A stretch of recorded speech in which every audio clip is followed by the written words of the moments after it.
Welcome back to the Nonprofit CEO Spark podcast. I'm Marcia Beckner, your host. Today's guest is Rachel Hutchens, Executive Director of Bluff Lake Nature Center, and someone who's on a mission to make both nature and community more accessible for everyone. A Colorado native, Rachel has spent more than a decade in the nonprofit sector, leading organizations that inspire curiosity, learning, and connection. Since becoming the executive director of Bluff Lake Nature Center in 2018, she's helped expand educational programs, increase access for diverse communities, and lead an ambitious $8.5 million campus transformation that will impact generations to come.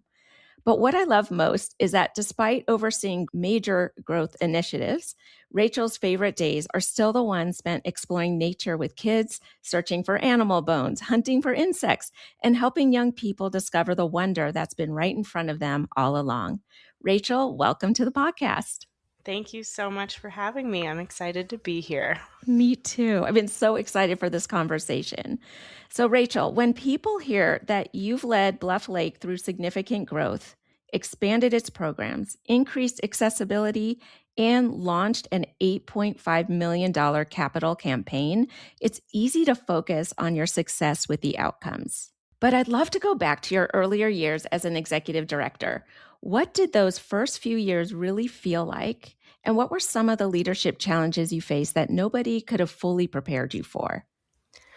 Well, like a lot of nonprofit executive directors, I had no idea I was going to be a nonprofit executive director. So I was pretty unprepared just for everything related to the role. I started at Bluff Lake as the education director. And I think those first few months working as a staff member of the organization was really valuable because I got to experience like, hey, this organization has all this potential, but there's all of these back-end problems that are happening with the systems or lack of communication. And then I actually got the chance to step into the ED role and fix all of those things that I had problems with. And my goal from the beginning was really just to build an organization that I wanted to work for, or that I'd be excited for a friend to have that culture in their workplace. And so I just got started. So you mentioned culture. So was that kind of intuitive? Like, I just want to build a place where my friend would love to work or I would love to work. Like, is that instinctive or is that something that you were taught? I think it was more instinctive. I was lucky to have worked for several great organizations in the past that had really strong cultures with leaders that I really believed in and cared about. But also was experienced enough in nonprofits to see that it was a lot of nonprofits were the opposite, that people were going into toxic cultures and they were preaching this mission that wasn't matching like what was happening to all of their staff inside. So I think I was just mentally careful about it from the beginning, that I wanted to build something. I also early on saw the cost of what losing staff was like and how long it took to get a new person up to the same level and to get someone comfortable. And so retention became a really important focus for me. I had a really small team of there was 4 of us. And so thinking about how can I keep those people around, because every time we lose someone, we take a big step back. Right. And so you had 4 people back when you started in this role. How many people now? We currently have 25 staff during the summer season because we hire so many seasonal staff. There are 13 of us year round. So it's gone from 4 to 13. And how would you describe the culture today?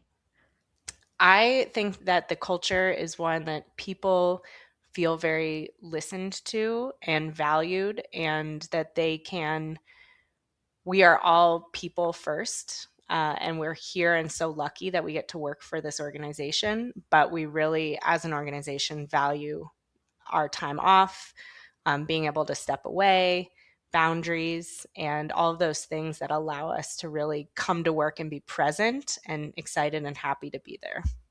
And what is a key ingredient to people being excited and happy to be there? Like you mentioned boundaries, you mentioned a few things, and it sounds like you really think about the culture, that you like design it how you want it versus it's just a culture by default and people can do anything they want and treat people however they want, and there's Right. no like standards or quality measurements around it. Like how do you do that? So I mentioned that I started at Bluff Lake as the education director. So my background is all in education and informal education, working with students and kids. And a huge thing in that world is modeling. And so to me, the best way to build the culture that I wanted and to standardize and normalize boundaries and things like that was to model those behaviors in myself and to set those boundaries. And so that staff, I like, for example, I don't check my email on the weekend, all weekend. And I normalize that.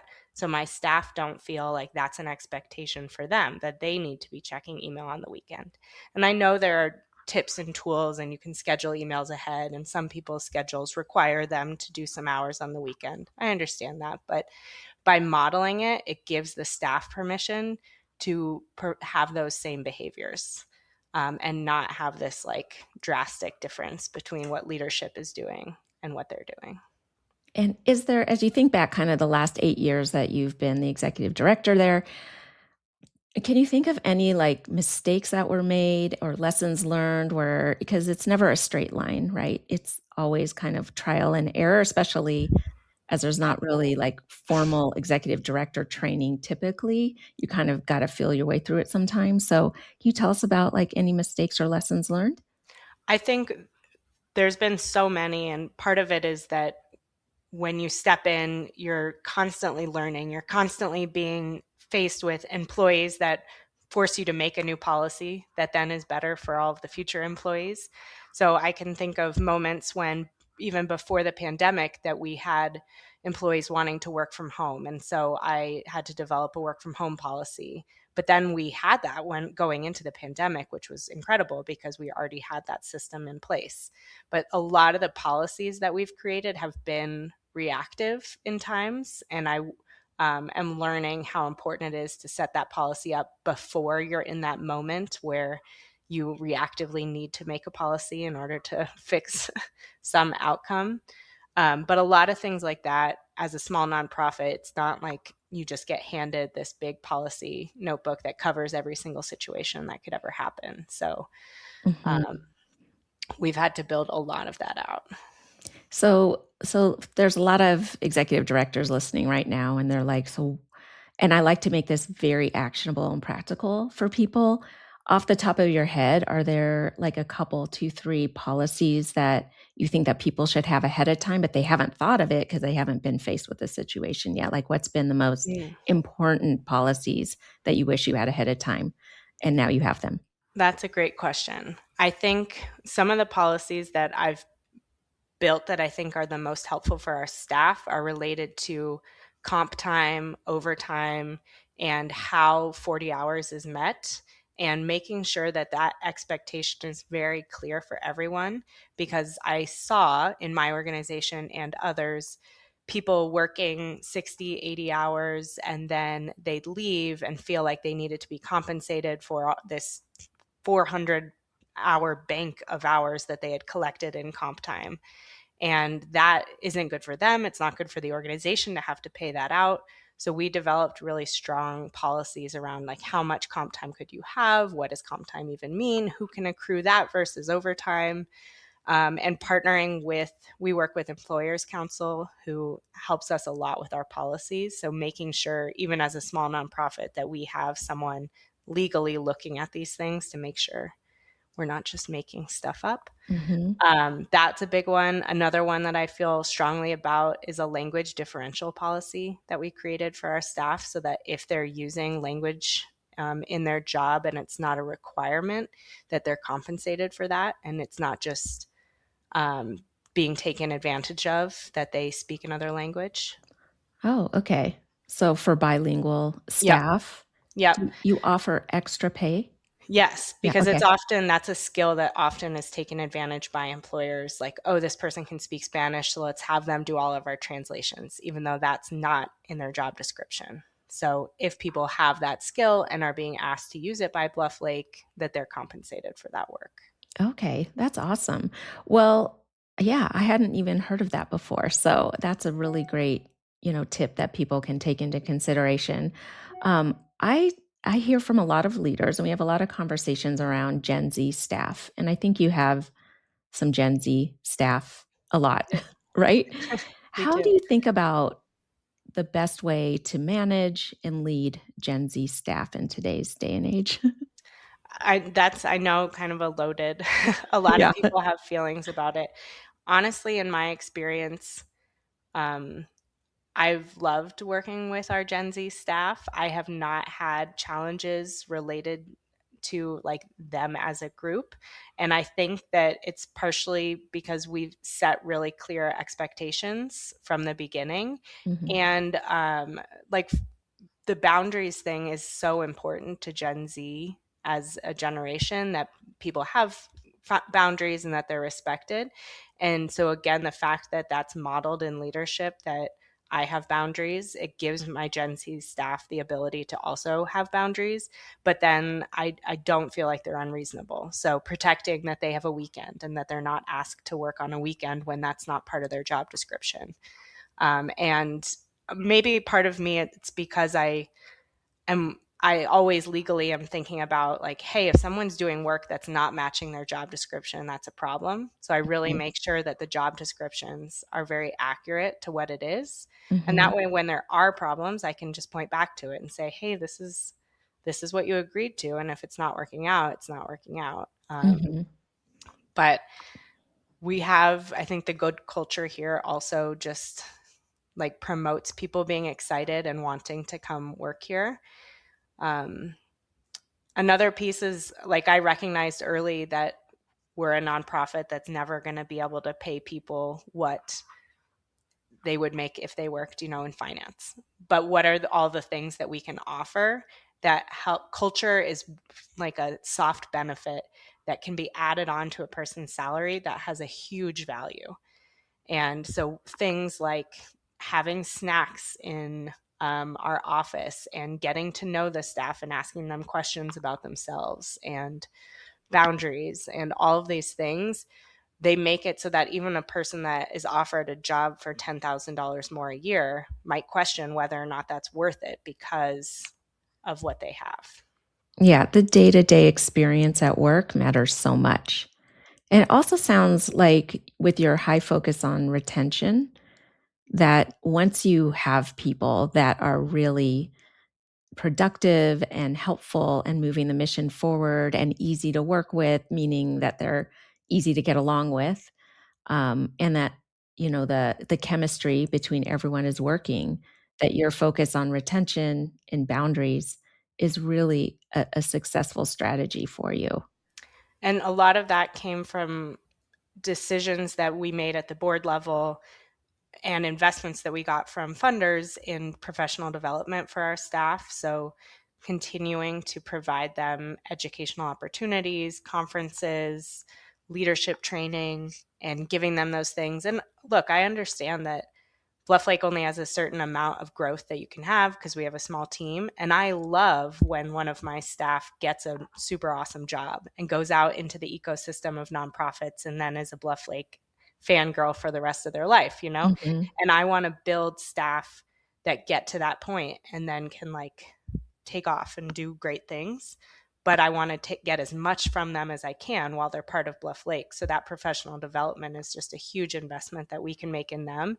And then they leave so much to us from what they learn. Yeah, and you never know, they'll probably come back as a donor or a volunteer Totally. or future board member. Yep. Like treating the staff as you would treat, the community that you serve with the highest, most respect. And Yep. obviously mutual respect is an expectation too. And I find that often in nonprofits, and I know this is something people talk about, that we care so much about our clients and the community and we treat them a certain way, and then the staff are treated a completely different way. And there's that disconnect between like none of our community would want to know that the staff is unhappy or miserable or not enjoying their job. They would want it to be a good culture and for everyone to be happy, even if that meant that there were slightly less programs or slightly less fundraising that was happening, because we all want each other to be our best selves. Yeah. I feel like that's the whole purpose of work is to become your best self and help other people. I want to pivot to a topic that I know is top of mind for most of our listeners here, including you and me. And I want to ask you, like, just when reflecting on the sector as a whole, what is one norm that you'd like to see evolve that's been generally accepted in our community? The idea that executive directors should work 60 to 80 hours a week and that that's normal and expected. And if you're not doing that, that means you don't care. Or just this idea that, well, I have to do that. There's too much work. I have to do that. I think that is a beautiful thing if you have the time and ability to do that. But I just really don't think it sets up the organization well for a sustainable moving forward, because the next person who steps into your role is not going to be able to fill the 30 shoes that you are wearing. And if you can't do for any of your staff, if you can't do your job in 40 hours, there's too many things in your job and you need to remove them, delegate them, change the way that you're structuring it. And so I really feel like in leadership, we often think, well, I can't become an executive director because I don't have 60 hours that I could give to this. It's doable. It's not impossible to work 40 hours a week. And then we also are expecting our staffs to work 40 hours a week. And we want them to do that so we're not paying overtime, so that they don't get burnt out. But if we're not modeling that behavior, what example do they have to do that? So they're going to feel expected to work 45, 50 hours a week. And then we get burnt out and we leave. And that's not good for the organization. So, yep, that's the soapbox that I'll have. Yeah. And so walk us through, like, practically. You just went through a massive capital campaign. Mhm. And tell me about, like, how you thought about culture before, during, and what's kind of the result today based on how you thought about it strategically.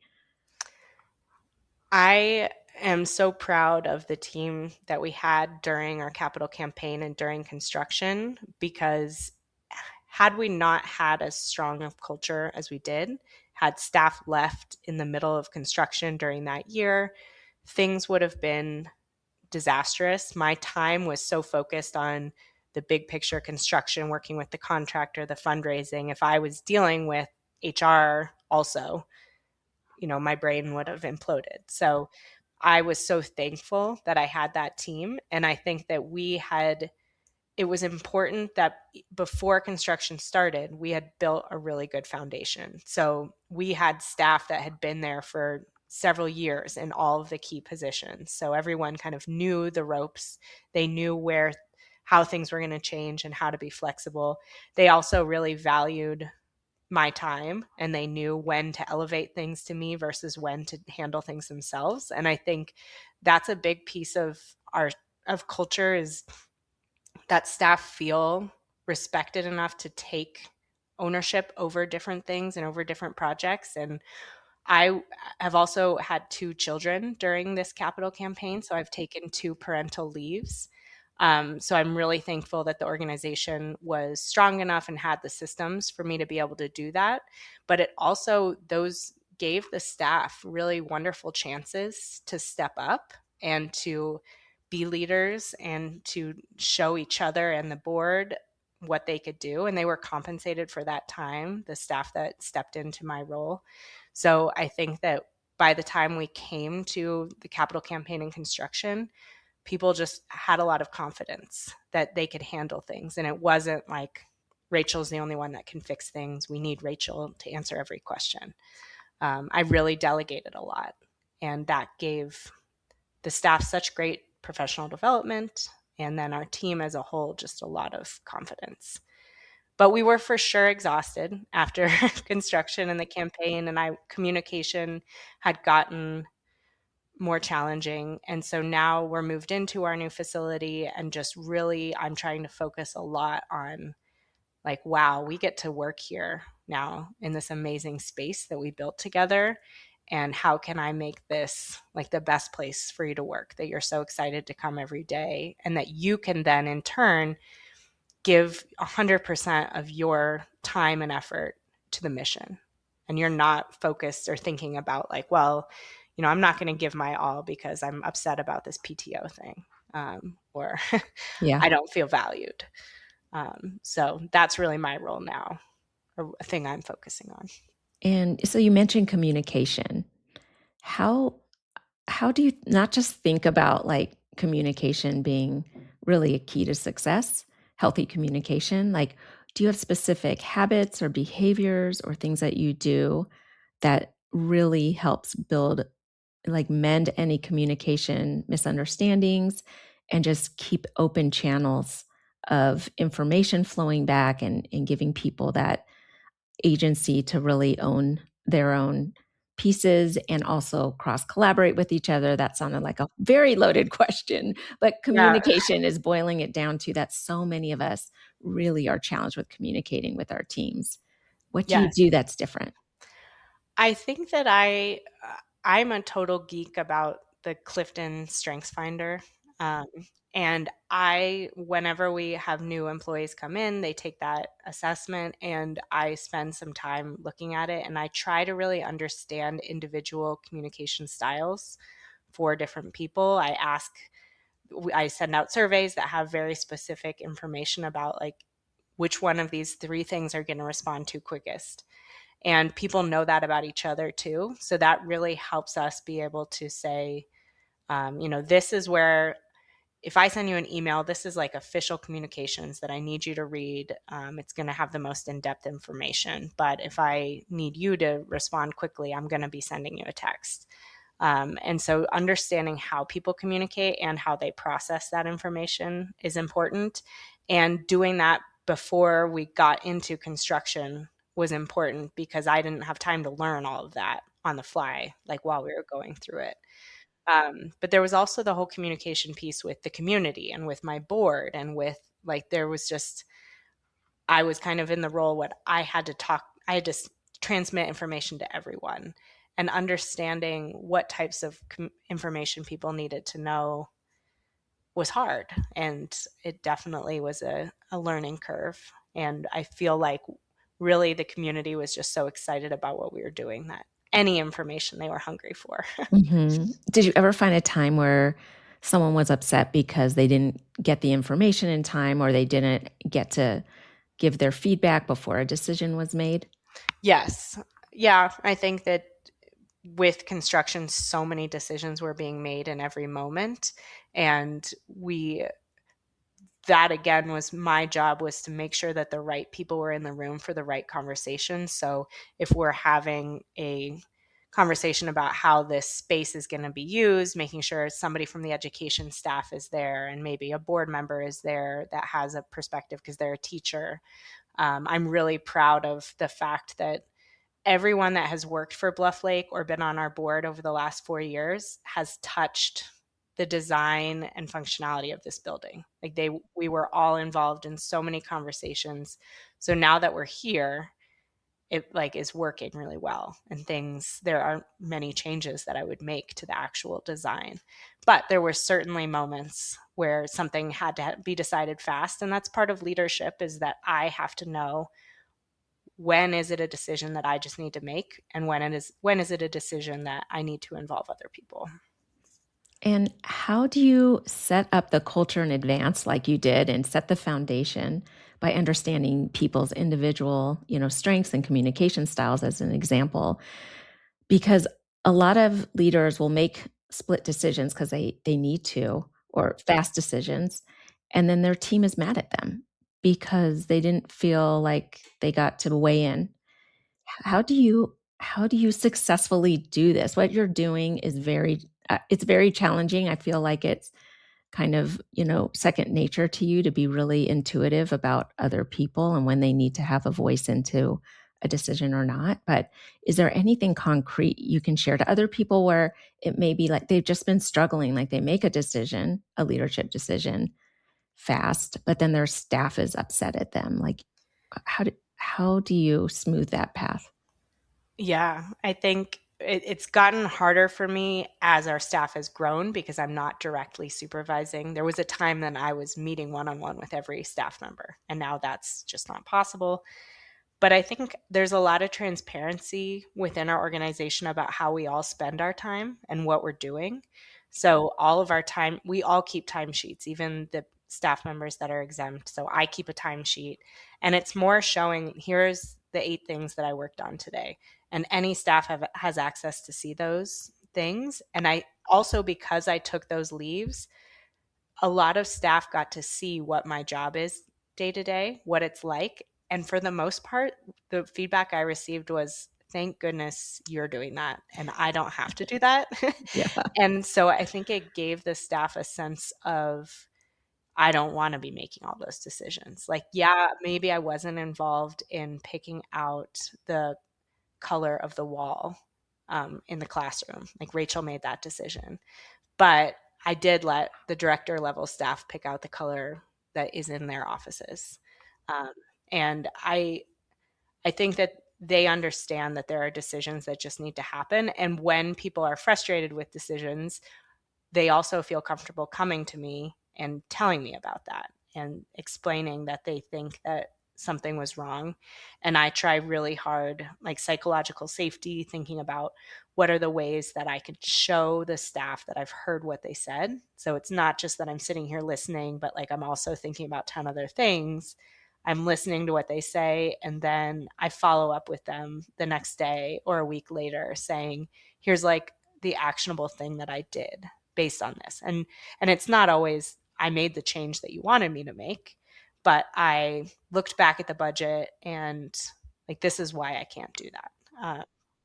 So I think just being transparent, and usually I've found in life that if you show people the reasons why you do something and then they trust you, like that's all they really need to see. They That's just right. want to know you've thought it through.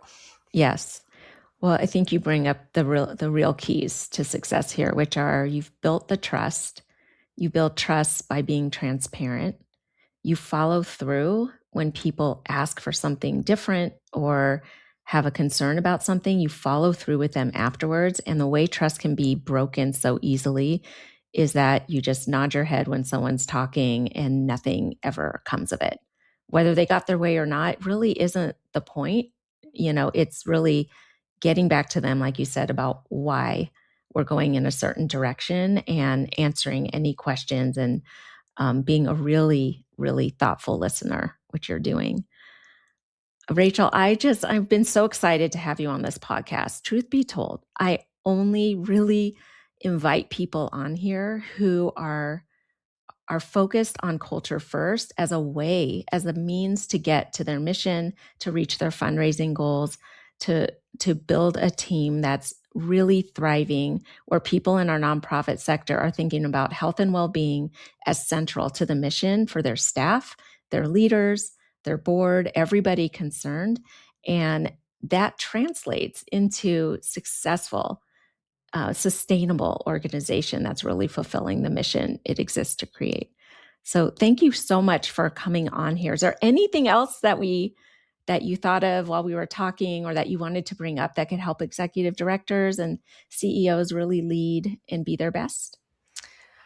I thank you so much for having me. First of all, I really respect you and everything that you're doing. And I totally agree that culture is so important. And it's like, it just brings everything else follows from it, and success follows from it. And also failure follows from it if you don't have good culture. So it should be something that funders are looking at more. There should be questions in grant applications that let you talk about your culture of your organization. I wish there was more quantifiable ways other than just retention that we were able to say, like, this is how good our culture is. So I'm always on the lookout for those kinds of things. And I challenge funders to ask those kinds of questions when they're talking to grantees. And to fund types of initiatives that can build a stronger culture. Totally. Yeah, that's not a thing that is easy to get a grant for. Sometimes professional development, but it takes time, energy, and money to do this. But it's also, you can do it and build it on so many small things. It's not like you need to do a $20,000 thing. It's the day to day. Yeah. And if you think about how much it costs to replace staff and to have that turnover, it should be a no-brainer that this is a better investment. It is hundreds of thousands of dollars if you lose 2 staff people. Yeah. The research is out there. We just need to talk about it more and really make that clear connection between a healthy culture and program outcomes. Yep. Agreed. Thanks, Rachel. Well, as I've talked about a little bit on the podcast, I'm launching the Fall ED CEO Mastermind, which is a 10-week group cohort program. I'm starting small. Rachel, you're a part of it. I'm so excited. I'm doing 2 different groups of 10 executive directors. And one group is Denver Central or Denver and surrounding areas, a hybrid group. And another is fully virtual, so that if you don't live in Denver or the Front Range, that you can still access this level of support of really connecting with other people in your shoes, going through similar challenges, and really support and help each other and talk about best practices and all of that. So if you've been feeling lonely or isolated as an ED or CEO, please contact me and we'll get you connected into one of these groups. Rachel, thanks again for being here. Thank you. Thanks for listening to today's episode of Nonprofit CEO Spark. If you're ready to turn burnout into boundaries and build a healthy, happy culture where everyone, including you, can thrive, visit culturecares.com to learn how I support nonprofit organizations like yours. If this episode brought you value, share it with a fellow leader navigating stress and overwhelm. And remember, you are meant for great things, and you don't have to burn out to prove it. Until next time, keep leading with courage and confidence.